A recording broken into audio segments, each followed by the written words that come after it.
je vous amène chez moi pour vous présenter le résultat d'une étude qui m'a intéressé. C'est un format différent de vidéo que je vous présente aujourd'hui. J'espère que ça va vous plaire et on s'intéresse à l'importance ou l'utilité ou l'efficacité des exercices de renforcement, les exercices de résistance à faire dans un contexte de sédentarité.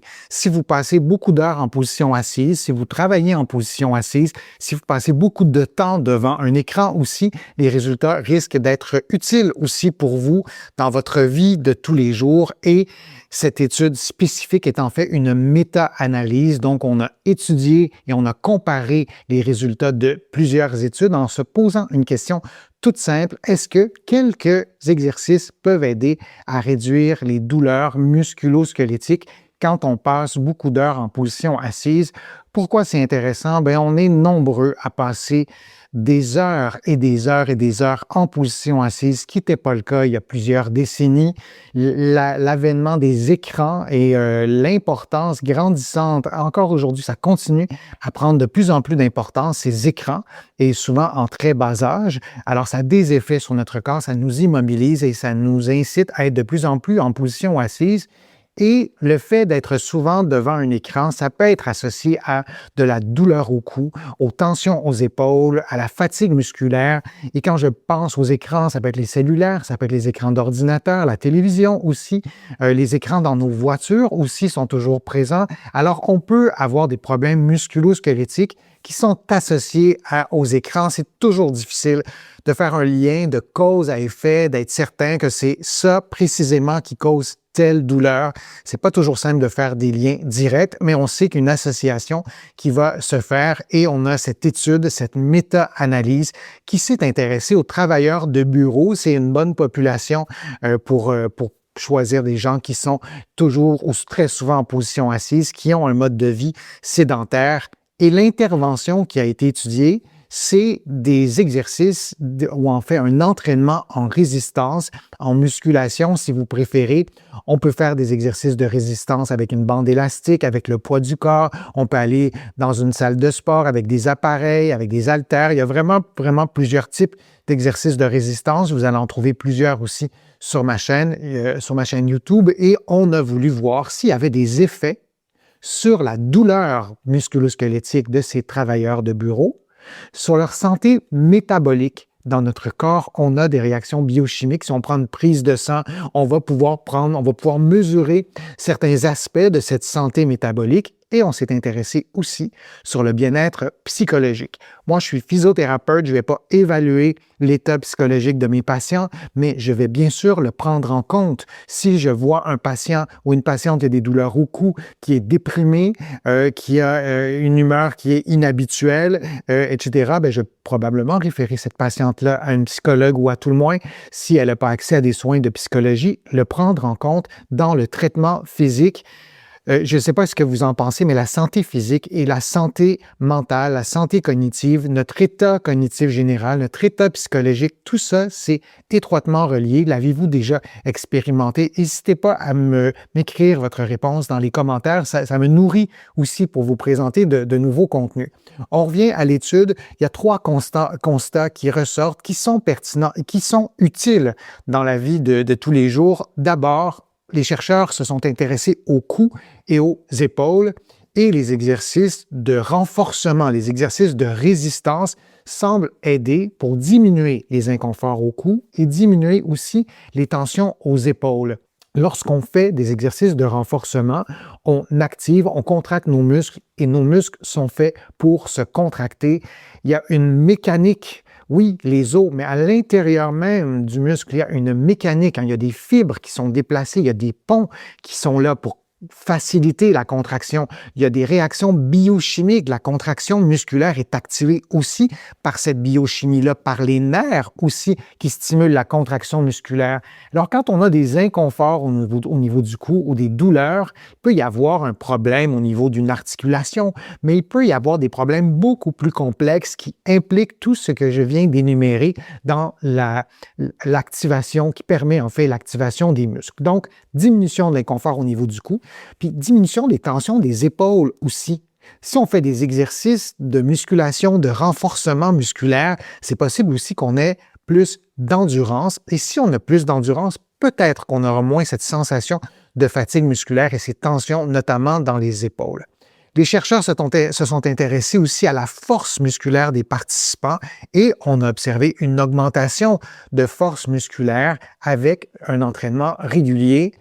Et lorsqu'on est toujours ou très souvent en position assise, il y a cette immobilité-là, mais il y a aussi à long terme, si on ajoute l'angle du temps qui passe, on peut avoir aussi une diminution de force musculaire, une diminution de force aussi des muscles posturaux. Et ce relâchement-là ou cette difficulté à soutenir une contraction prolongée due à l'affaiblissement occasionné par la sédentarité, évidemment, ça dépend de ce qu'on fait le soir ou le matin avant d'aller travailler. Si on pratique une activité sportive, on ne va pas s'affaiblir parce qu'on travaille en position assise, mais ça peut contribuer à un affaiblissement et donc un programme d'exercice de résistance, de renforcement. On a mesuré une augmentation de force musculaire et un autre élément, je vais aller plus rapidement sur cet élément-là, mais il est aussi fondamental. On a remarqué qu'il y avait un meilleur portrait au niveau des marqueurs cardio-métaboliques. La santé du cœur, la santé des artères, ça peut se mesurer aussi de façon très objective, notamment par une prise de sang, par certains marqueurs.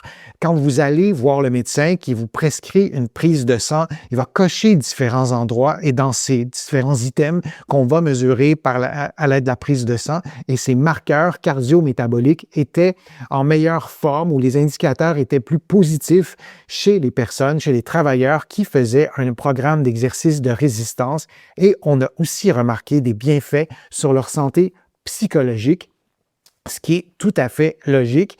Quand on contracte les muscles, je vous le dis souvent, c'est un organe et ça participe à notre santé. Ça libère notamment des myokines qui sont en fait des substances bioactives que produisent vos muscles. On l'ignorait il y a quelques décennies, on le sait de plus en plus et on connaît de mieux en mieux les effets des myokines, entre autres. Donc, ça peut avoir un effet sur la santé psychologique, le fait de faire des exercices de renforcement de façon régulière. Ce qu'on peut retenir de l'étude, les exercices peuvent aider à soulager certaines douleurs, renforcer vos muscles et améliorer aussi la tolérance au travail en position assise ou les activités que vous allez pratiquer régulièrement en position assise. Mais ce n'est pas une solution unique. On veut aussi avoir une bonne évaluation si vous avez un problème de cou, par exemple, pour aller voir s'il y a une anomalie de mouvement au niveau de la région C2, C3 ou C6, C7 à certains endroits spécifiques du cou. Par exemple, on veut